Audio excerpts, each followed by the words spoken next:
அரைஞ்சு ஒரு இன்ச்சு, அதனால் இந்த பக்கம் 2 குறிச்சிக்கணும் அகல் அளவு. அந்த அளவு தான் நம்ம துணி. மீதி எக்ஸஸாக உள்ள துணி எல்லாத்தையுமே வெட்டி தான் விட போகிறோம். அந்த கரெக்டான அளவுக்கு கோடு போட்டுட்டு மீதி எல்லா துணியுமே நம்ம வெட்ட தான் செய்யணும். ஏன்னா அதை வச்சு நம்மளால் தைக்க முடியாதனால கோடு போட்டு அந்த அளவு நம்ம ஃபுல்லாக எக்ஸஸாக இருக்கிறத வெட்டி விட்டுட்டோம்.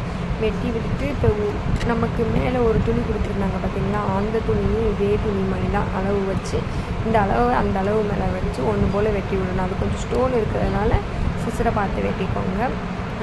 அதுக்கப்புறம் என்ன பண்ண போகிறோம்னா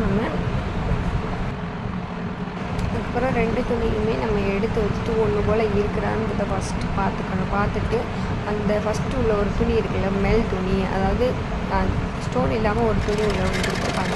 அந்த துணி இந்த பக்கமும் அந்த பக்கமும் நூல் விட்டுரும். அதனால் அது ஒரு மடித்து தான் நம்ம அடிக்கணும். 2 பக்கமே ஒன்று போல் மடித்து அடிச்சிடணும். அடித்து முடிச்சதுக்கப்புறம் மேலே